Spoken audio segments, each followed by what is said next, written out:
Welcome to Watermark's Church Leadership Podcast, a conversation with church leaders for church leaders. I'm your host, John McGee. Thanks so much for joining us today. Well, hey friends, welcome back. We're going to continue talking about creativity, but specifically this time about how to lead those who are creative. And so back in the studio again, David and Caitlin, and we just talked about this last episode how we had some really severe weather roll through Dallas. And so, David, that kind of led into serendipitously the most engaged with piece of content, I think, that we've had this year. You want to tell that story? Yeah, most engaged piece of content on social media we've had in a while. And so you just can't always plan creativity. Sometimes you just got to roll with it.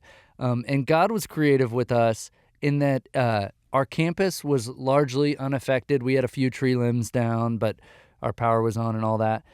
But we have a big metal sign on the side of our building that says Watermark. All up, uppercase, big. You can see it from the highway. Facing one of the most trafficked highway intersections in the state of Texas. Yeah, yes, that would be Lyndon B. Johnson Freeway. Yes, 635.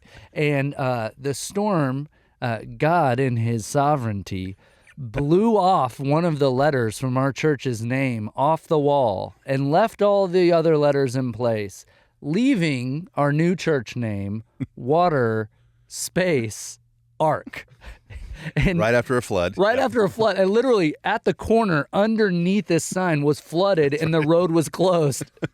And it said Water Ark. And we were a sort of an ark for people in our community that were without power. Right. They needed a place to go, come to the Water Ark. So we may be changing our incorporation. We don't know. Yes, but we snapped a photo of it. We did. And we posted it online and people went bananas. They thought it was hilarious.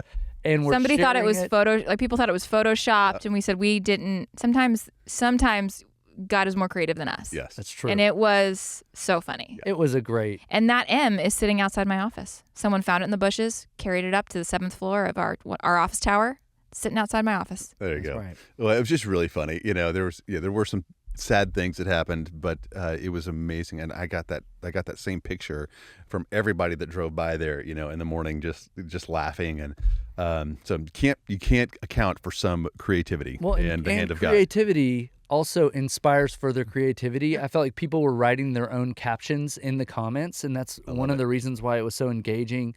The one that stood out to me was somebody said, Watermark staff showed up for work 2x2 today. That's it. That's good. That's creative. That was pretty funny. Which was that was done by Michael, who is on our team. Was that not you? No. You were the writer of that caption? Yeah. Wow. He's in the room with us right now. You might not be able to hear it, but he's in the room with us right now. And just creative genius. And I just said, hey, so back to our last one. Our last episode, I said, I think there's something there. I don't know what it is, but that's kind of funny.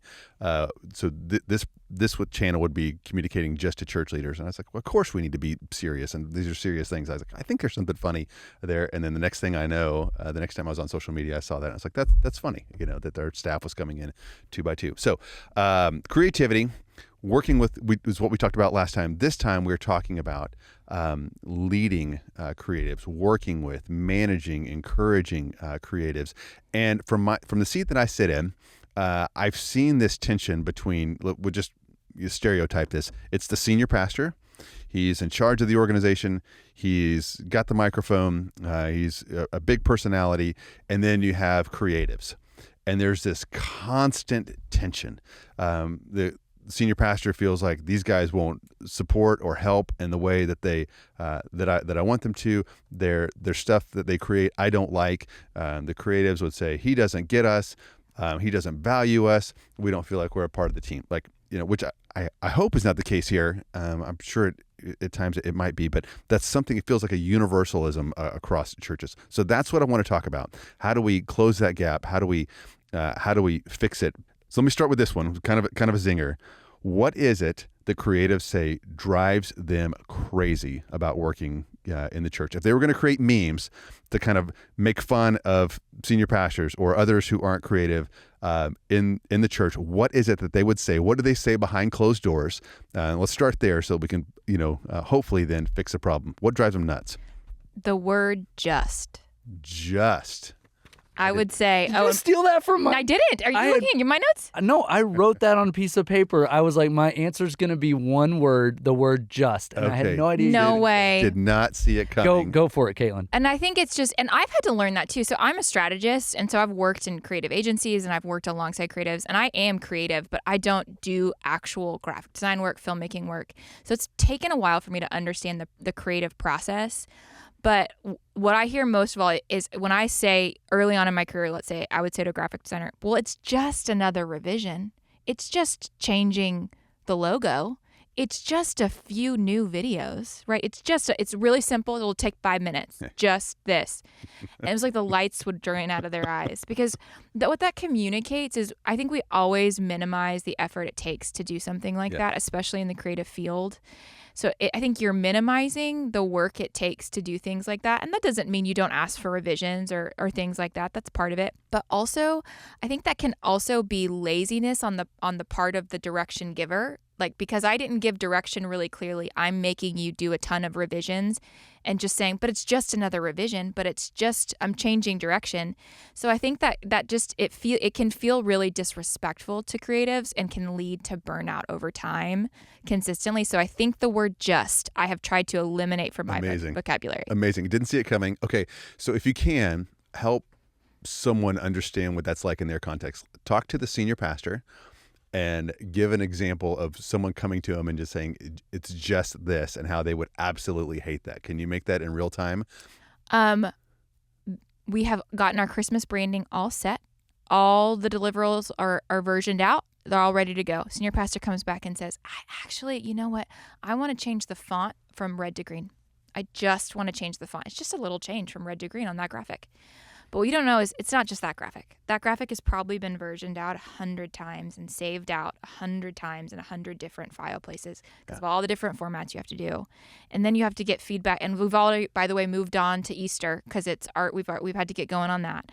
So you just, if you don't understand the cost of what you're asking, I think that can lead to a lot of frustration. Yeah, that's good. So it would be like, imagine a creative coming to the pastor right before his Christmas message and say, hey, actually, if you could just change the text that you're preaching from. I know you had one locked in, but we actually think it'd be better. We made some graphics. So if you could just change your text, you can probably make it. Most of it'll still work. Right. But if you could just change that. So much of the work. You can imagine how well that would go over. And so, but a lot of times the creatives don't have the power that the senior pastor does. And listen, if you're sitting on top of an organization, there are some times, you guys can argue with me if you want, but there are some times you have to say, I'm just going to play that card right now. Yes. If you play it often, you're really, really short-sighted. But you would hate that if other people just walked into your office and said it just. So just keep that in mind. So anything else before we go on? Yeah, other circumstances where the word just is a cuss word is I think it's easy for a leader to see something somebody else does who may be resourced differently. Yes. And then ask their one person or few people to create something that is sort of outside of the realm of possibility and get some pushback and go, I'm just asking for one video, and it's that goes viral. Yeah. Just make me a viral video. And it's just a misunderstanding of everything that goes into any piece of creative work, whatever it is. There's a lot that goes into it. And you see something somebody else creates and you imagine it being far simpler than it is. I do think that is the most demotivating, difficult thing. Yeah. CLC this year, we interviewed a farmer, a regenerative farmer, and we talked about this, and I was like, well, that'll be easy. We'll go out there, we'll get one guy with the camera, and then he'll probably just chop it up and whatever's the native software on Mac, and the pieces were great, but I had no idea how much time and effort it took to pull off. We had 5 great little clips that the team cut down. I had no idea. And so, Caitlin mentioned it at the start. You need to remember that if it's not your skill set, you generally have no idea how much work goes into a creative piece of art, a video, or whatever it is. And just like someone can't come to you, if you're the senior pastor and you listen to this and they want to monkey with your sermon, you go, no, I've been working on this for 40 hours. This is a big deal. I can't just make these same changes. You need to understand that's very analogous, and it would be really demeaning to you that you've been working on this, spoken piece, and they've worked on a creative piece. So always remember, you have no idea how long stuff takes, and if you do that, you can ask questions, but it will keep you from really, really frustrating those that you work with. Let me give you one more practical example that The whole everybody's podcast is going to be just on this one. Everybody's this one thought. familiar with Yep. this, though. Pixar movies. Mm-hmm. Everybody knows. Wow, it's really hard to make a Pixar movie. But most of those movies, before the movie starts, they have a short Yep. that's before it. Yep. And I always encourage people that are serial offenders with the word "just" to go watch a short film that's really short. It's just a few minutes. Just a couple minutes. And then watch the credits and just try to count the number of people that worked on that short that was 3 minutes long. And it's literally hundreds. Yeah. And you're looking at my team of 2 and asking them to accomplish what hundreds of people spent 2 years of their life laser focused on that one project. Yeah. Like we can't make a short film. Yeah. It takes a lot to make a short film. So if you want to resource it with, give me a year of time and hundreds of people, I just need a couple $1 million, and I can give you what you're asking for. But that is, I think, the serial offense of church leaders is the word "just" and being like, well, don't we have God helping us? Can't we do? And it's like, God uses his people and resources that way. So if you want to steward them that way, we can do it. I love it. Well, that is not where I thought we'd start, and it's about 10 times longer than I thought we would spend on that topic. But now that I think about it, that's probably one of the biggest takeaways we could possibly give senior leaders who are working with creatives. If a creative on a church staff is listening to this podcast, they're forwarding it to their bosses. We can watch the forwards on this episode, and yes. Okay, so we've taken maybe this is what frustrates them, this is what demotivates them. Anything other than being considerate, anything you could add to that? This is what motivates creatives. This is the environment that they love working in. Any thoughts about that on the positive side?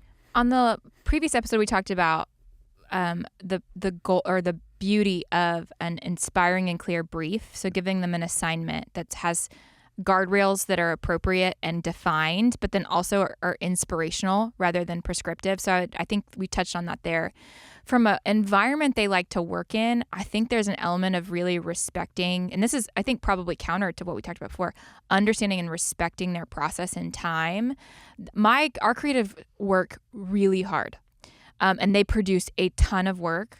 But we spend a whole lot of energy making sure we don't burn them out, making sure we understand how they work, that we're not overloading them. Creatives are often at the end of a process.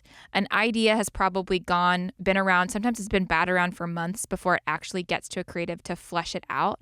And sometimes people don't realize how long it takes. So they don't understand why creative can't just crank something out all night to make it happen for a Sunday. So I think understanding and having appropriate guardrails in place to make sure you understand how a creative works. Creatives want to work. Good, especially in the church. Today we were in a meeting and we were looking at a whiteboard filled with tons of work we're going to do this fall. And I was like, this is so much work. And our lead graphic designer looked at me and said, this is what we do. And so they want to work, especially they want to create. They do not want to be burned out. And so there's that balance there. And what that takes is understanding how long things take, respecting their process. Sometimes they need a day to just think in concept. And that's actually productive work, even if it doesn't look like that on paper. And so I think creating systems and processes that protect your creatives is also gonna pay off, because I think that they'll run healthier longer. I love it. I'll add 2 things. One is connecting their work to their personal faith. Good. So we have a sermon series coming up where our lead pastor is going to be teaching through the book of Colossians. And I was asked to provide creative direction for the graphics that will support that sermon series. My instruction to the graphic designer assigned to this project was read the book of Colossians 5 times. That's it. And I want her to devotionally connect to the source material and then trust for God to bring out of her what he wants to visually support that teaching. I love that. So I was just like, walk with God, connect with the content, and how would you teach it visually? And I'm confident that the source material will line up with what the teaching will be. Yeah. And then secondly, celebrate their uniqueness. Good. Like I try to acknowledge our creatives as often as possible and make sure and go, Abby made that, Trisha made that, Vic made that, Jordan made that, Alex did that, like whoever it is on the list, I want to celebrate and acknowledge their uniqueness. And I think we all appreciate being appreciated and recognized, but especially people that take creative risks and they put themselves out there. You've got to celebrate that. That's and good. Acknowledge that. What's the highest? So the most demotivating word is just. What is like music to a creative's ears? What's the highest compliment, sentence, line of thinking you could give to a creative after they're done or in the middle of a process? After they're done, I think I hope I try to also tell them how it personally impacted me. Oh, that's good. So there's like, you did good work is different from I was personally inspired by X, Y, or Z. That's good. So connecting my personal faith to their work, I think is helpful.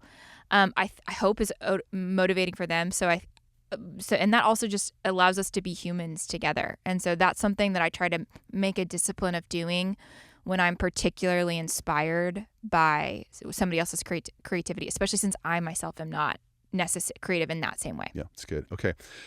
Here's a question I have for you. I'm curious. How do you give feedback when creative work is inherently subjective, right? So if we're training athletes, I could say you are slow. You are slower than the other guy. This is I've got a stopwatch to prove it. You do good work. You don't do good work. You need more of this, less of this. How do you even think about giving feedback to creatives? Okay, I'm going to say this for Caitlin. She would never say it about herself. But as our senior director of communications, she has built what, in my estimation, and I have a limited purview, is the healthiest, most productive communications process in any church I've ever seen. It's incredible. Like our process is amazing. And part of our process is we meet with every ministry that has something that they want to communicate and that needs creative resources. And we get at the heart, at the very beginning of what they're trying to accomplish. And she's talked about it on this podcast in the previous episode. We come up with a communications brief, which is like, this is a document that is showing what we're trying to accomplish here. And so if I'm giving feedback to creatives, this was another sort of education I received as I became a creative director, is I always speak in terms of what works and what doesn't work when it comes to the brief and the assignment that has been given that supports the ministry. And I never speak in terms of my personal taste. Interesting. And I think one of the biggest mistakes we make when we're giving feedback to creatives is we say, I like that, or I just don't like the way that looks, because now it is completely subjective. And it's like, well, if you don't like it, who cares? That's just your opinion. Rather saying, hey, for this brief and this project, I really think this works. Or I don't think this works supporting what we've been asked to do here. So giving feedback, I always speak in terms of what works and what doesn't work, communicating the intended message to the intended audience above personal preference. I love that. Two really, really good points. This connected to me. This is how I was impacted, and really, does it serve the purpose of what we're talking about? Not my personal taste. And I'll tell you a story with CLC. This year, we gave a T-shirt out to every member, so every participant. Normally, we don't do that. The staff has a T-shirt, so we can identify them. We pick a color, and we don't sell that color, and everyone always wants that color, and we say, no, this is how we identify the staff. So this year, and I can't, it might have been one of you, someone had the idea, what if we give them a T-shirt at the end that is exactly the same as the staff, one, and we tell them, hey, we're on the same team. That's the last thing we do. It was brilliant. I remember who came up with that idea. So now the T-shirt this is a high stakes game. This is a really big deal. So I walk into the meeting where the T-shirt's been designed. And it's actually printed. We've placed the order. I guess maybe we could stop the presses. I don't know, but like this thing is in motion, and I think we've got some samples. They show me the design, and I just was very, very quiet because truthfully, and Trisha, if you listen to this, you can say it. I hated this shirt. I didn't dislike it. I don't think I've ever heard you use that word. I was like, oh no, what have we done? We have printed, we're going to print, it's in the process of printing 32, well really I guess it would have been like 3,500 of these shirts. And I hate it. And I said nothing. I think we finished up that, and I walked out, and I was like, oh no. And so, but what I did was, I asked those who are younger than me. I had a sense the age is now starting to work against me a little bit on this, right? I would have, you guys know me. I would have printed a plain black T-shirt with a very small little logo, and it would have been as minimalist as possible. It was pretty busy. That's what I was reacting to. And I asked some younger people, and I heard words like, "That's dope." That's sick.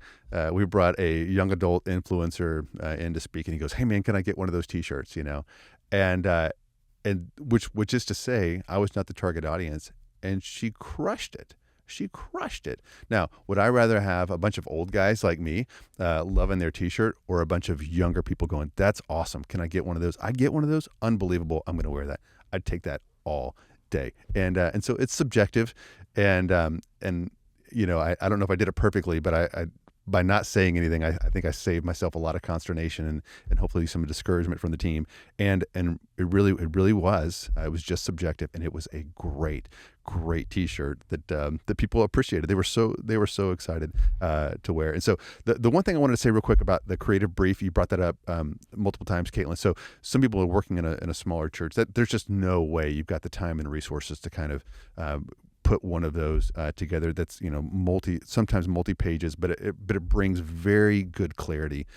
In absence of that, if you're asking for something for creatives, you have to be crystal clear about what it is that you're asking them to. And here's what I've noticed about myself and others, is that if I've been sitting on an idea and I've been ideating on it, it is crystal clear in my head. Well, it has been because I've been thinking about this for weeks or months, maybe even a year. Like I can tell you what it looks like, how it feels, and what it should do. And if I just kind of give 2-3 sentences to a creative, there's exactly zero chance they would understand exactly what's in my head. And so you must slow down and be very clear. And I think even give them permission to ask questions. Hey, does that make sense? Do you have any questions on that? If you have any questions, will you come back? I want to make sure that we're aligned on this, so that, you know, that we both win. But I made that mistake many times, just assuming that, you know, they had been in my head, which is it's so crazy to say out loud. But I've made it enough to know I'd love to save others from that. So, David, anything else before we go on? Yeah, these are just quick hitters. Focus on what works, not what doesn't work. So, graphic designer showed me 4 options today, and I just focused on the 2 that I thought worked best for the brief that was given, and I didn't even say anything about the other 2. I don't need to say what I didn't think worked. That's good. Just focus on what works. And then if you do, if there are things that need to change, here's what I've learned with creatives is I just need to define the problems that need to be solved and let them come up with the solutions. And so many times we try to prescribe solutions to creatives, and that squashes their creativity. You're just telling them what to do, rather saying, I think the words need more room to breathe. I'm not sure how to solve that, but could you make it maybe 20% less cluttered? And then let them figure out how to do that, move the pieces around. Yeah. I sometimes catch myself going, what if we move this here and did this here? That's no good. Let the creative create. Learn, adopt the language of their discipline. That's good. So if you're working with somebody on your production team, you better understand what the difference between upstage and downstage is. What stage left, what stage right. Don't get them confused. You're working with a graphic designer. Do you know what kerning is? You might want to learn what kerning is. I've got to learn to speak the language of the creators if I'm going to be giving them feedback on their work. And then lastly, be available to give feedback when they need it. So I have made myself available for 4 days out of the week, a chunk of time each of those days, for creatives to bring me works in progress to get feedback. Because the worst thing you can do is give feedback late in the process where there's not time to change anything, or they're discouraged by the amount of work they're having to undo. So I want to make myself available as frequently as possible to give feedback along the way. That's awesome. Yeah, there's always a tyranny of the urgent. You know what's most important on your calendar, but you really do need to prioritize. If people are working on something for you and with you, giving them a response as quickly as possible. You've got to be available. Really do need to push those up to the top of your response list. So, okay, a question I have is about leading teams. So, from the seat I sit in, creatives are inherently like, kind of solo operators. They like to, they've got their own style, their own taste. They've got, a lot of them have their own unique skills, and you're trying to bring this together. How do you do that? How do you bring it? And, the stereotype is they're artists are really hard to work with, and they're all kind of divas, and they're all flip out emotionally if you give them any feedback or you ask them to do something they don't want to do, which it's not true of the people that we work with. But how do you bring a team of individuals who have individual disciplines and talents together? How do you bring together and lead a team of creatives? Any best practices there? I think, David, just to talk about one of the things that you've done as you've brought under your leadership several creative different disciplines, I think unifying them around a common mission really helps unite. And so David said it maybe in this episode or the last, but we have a creative team mission that we state every single time we go into a feedback session reflecting our creator. We make things that point to Jesus and build up the church. And that is true of every creative discipline, including our project managers and our communications coordinators and people who do more strategy and things like that. They are still making things. And so we have a unity of purpose. I think that can help unite people. I also think playing together, like on a team, like making time for fun and laughter and seeing each other as humans, not treating your graphic design and creatives like they're graphic factories, like orders up, here, just get it to me, and they're in their little hovel creating graphics. And I do think people treat them like that. Yeah. No, they're a part of the team. And they actually have insight and fun and can add, but not treating them like they are separate, especially since they're on the back end of most processes, but bringing them in as much as possible. And then I do think showing them that you respect their time and how they work by creating a process that helps them to thrive, helps them to feel like they're part of the team. Yeah, that's what I would say quickly. It's good. Just as our bodies have many parts and each part has a special function, so it is with Christ's body. We are many parts of one body and we all belong to one another. And so continuing to keep that vision of, hey, we need each other and we need every part, and the high value of unity in the body of Christ. By this, they'll know you're my disciples if you have love for one another. We keep those values like really white hot on our team, where it's like, hey, you are unique and we need your uniqueness, and you need to offer it to us and to our church, and you need to receive the unique things that other people who are not like you bring to the table. And so there really is a forced collaboration on our team. And sometimes that's really practical, where it's like, hey, graphic designer, I'm going to ask you to do a photography-based design for this project. So you're going to have to collaborate really well with a photographer. And then you end up getting something really magical when you put two disciplines together. Mm-hmm. And so a lot of times we're just trying to pair different things together so that the relationships deepen and then the work flourishes. Okay, awesome. Let's talk about dailies. What is it? Why do you do it? What's the payoff? So dailies is that meeting where I'm available to give feedback 4 times a week. So it's not actually daily, but it's four days dailies in a row. And so Monday, Tuesday, and Thursday, it's from 11 to 11:30. And then on Wednesday, we go a whole hour from 11 to noon.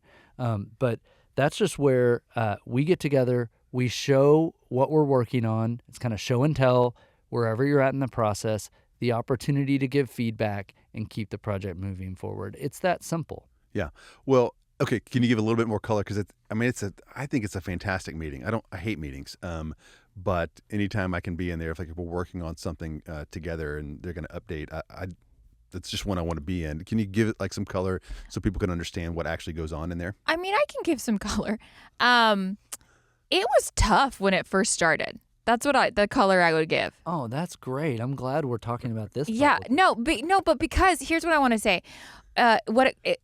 For a designer or a filmmaker, photographer to show their designs in a room filled with people that are work in progress, and then to get feedback from David gives often creative feedback, I give strategic feedback, and then the room can sometimes pipe up.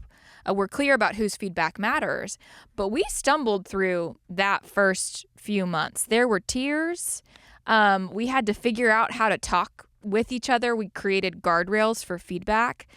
So it didn't go in several dailies in those first few weeks didn't go great, but we persevered. And I think what that's built is they are now my favorite time of the day, truly, because we've built a. Let's edit and just come in when she goes. They're my favorite. No. But we had to go through it. Yeah. Keep going. Because it's also built an element of candor and respect. I think we found the balance of we're going to say the hard thing, but we're also going to respect the work. And our graphic designers, I think, have trusted us and trusted themselves enough to go, this is my work. This isn't who I am personally. And so they had to go through that journey as well. But having open, honest, candid feedback, and normalizing that to where it's literally an everyday occurrence, it makes it to where we can say pretty much anything to anyone in a public setting. And I'll see it with ministry partners who are the first ones. You've been in there lots of times, John. And so, but sometimes we had a new ministry partner in there today, and I looked around them and I was like, I wonder what they think of us. And so I think they kind of are taken aback that we speak to each other so openly, but we also try to pair that with really open encouragement as well. So it's my favorite time of the day, but it takes some time and practice to be that candid and vulnerable. All right, John, I'll practically just take your audience through it. So we're in a conference room, there's a whiteboard, and the items that we are reviewing are written on the whiteboard. So I walk in, I know we're going to be looking at 4 different things today. And then every single one of them gets treated the same way. And I'll get hyper practical with you. Everything gets a setup, and the setup is 30 seconds. One of our communications coordinators will say, this is what you're looking at, David.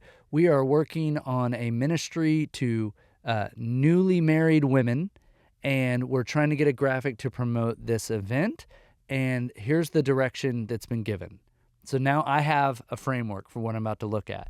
After the setup, we get a presentation. So the graphic designer that's working on that project, 2 minutes, airplays up on a TV that's in the room, what she's been working on. Here are a few concepts that I've come up with. These are rough kind of ideas for how we could promote this event. Then 2 minutes, she shows it. People ask questions.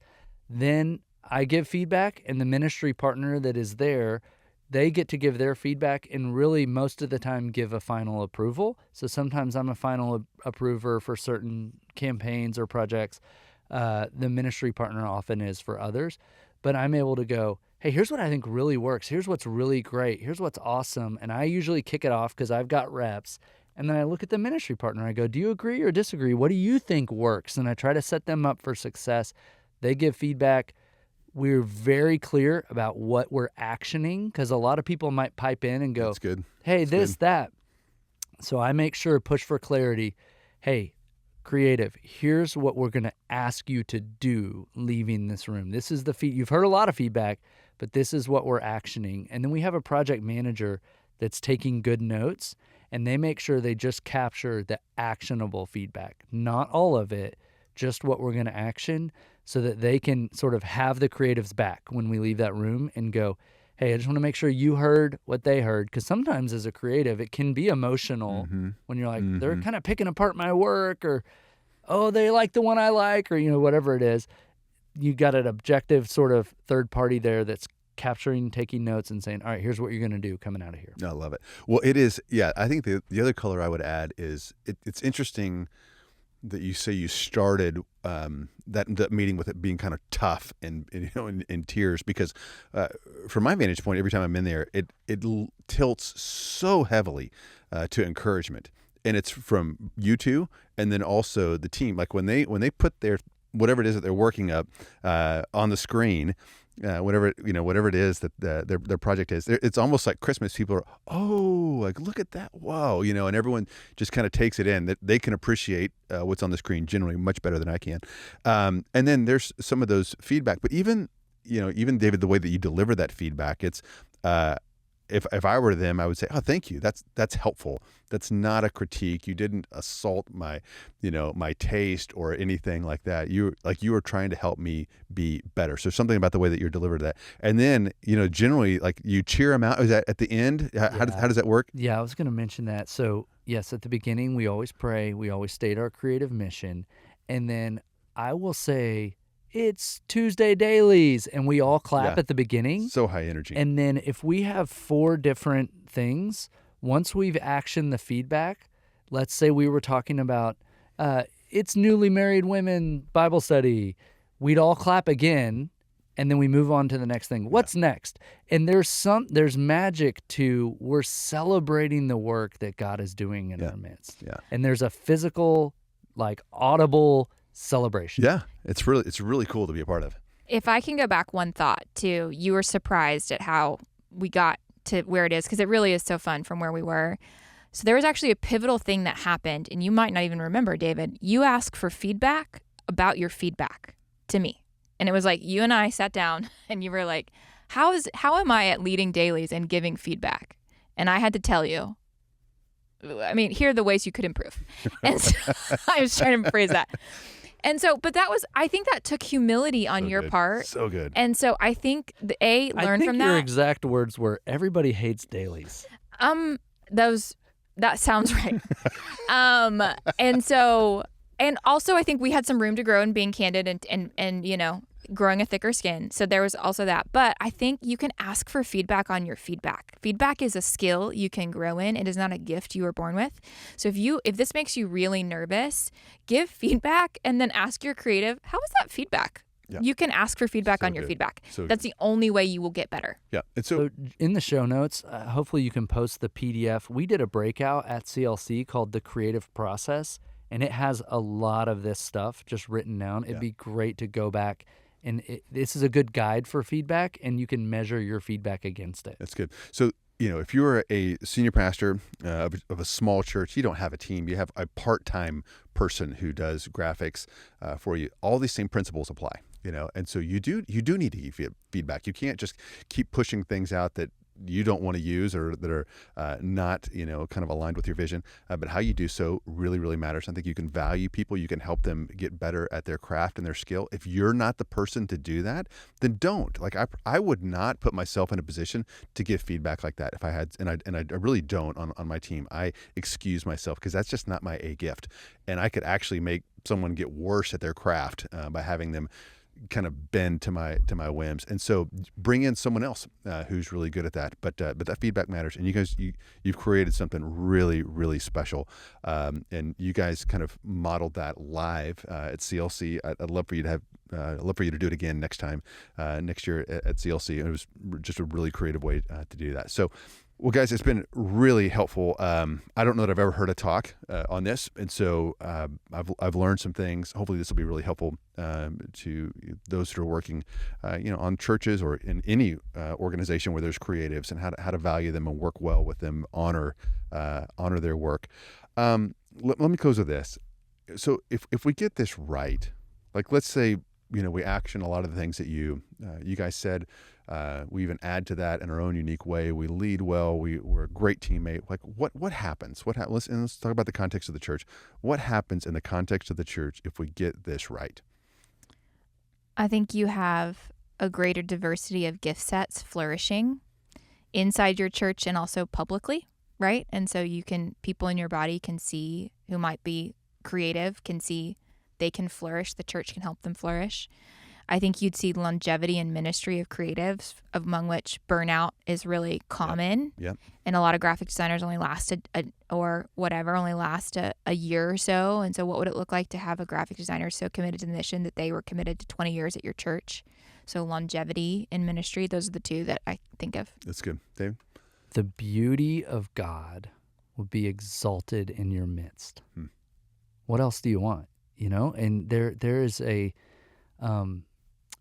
dimension of beauty to God, who is our creator and created all things beautiful, that you fail to give to your people if you don't steward well the human beings God has created with unique gifts to reflect his creativity and beauty to the world. And so you really do have the opportunity to glorify God. And I agree with Caitlin. You have an opportunity to minister to other creative people. I always think about something creative we tried on a Sunday that we knew people were going to rage about and not like, which is Jermaine Harrison, our students pastor. He gave a sermon on Jesus' teaching from Matthew 7 about building your house on rock and sand. And we have a guy that knows how to use this program called Unreal Engine to create an incredible scene of behind Jermaine on an LED screen of the ocean with an island of sand and an island of rock with houses on it. And while Jermaine is teaching, the ocean is moving. This is a live, living scene. It's not a graphic. While Jermaine's teaching, a storm rolls in, thunder and lightning starts crashing, rain starts pouring down, and eventually the island made of sand crumbles and the house goes underwater, all while Jermaine is teaching, and he doesn't reference it once. It just supports his teaching. And we were like, people are going to hate this. They're going to be so distracted. But we think it has potential to reach and minister to people that otherwise might not be reached and ministered to. And I felt like our experiment was a grand success. We got a lot of complaints, but we also got several emails from people that are like, I have the hardest time following and paying attention to somebody who talks for 30 or 40 minutes straight, but that imagery ministered to me, and I understand that teaching of Jesus in a way I never have before. Yeah. Thank you so much. So you have the opportunity to reach and minister to people that other methods of teaching or ministry might not reach or minister to. Yeah, I love it. Well, you both have credibility to talk on this. I've seen you lead your team. You're doing a phenomenal job, and not always, but it's a lot of times a creative team on a church is generalization. I'm not talking about your church. Is generally one of the more dysfunctional places in the building, and you guys have created something really, really special, really beautiful, really healthy. That's adding a lot to this church, and so well done. And thanks for we what have you fun. shared. Yeah, you do have fun, and it shows. And if I was a creative, I'd want to work on a team with both of you. So thank you so much. Thanks, John. Well, friends, if you have any thoughts, questions, comments for us, ideas for future episodes, you can always reach us at clp@watermark.org. That's clp@watermark.org. We'll talk to you again next time.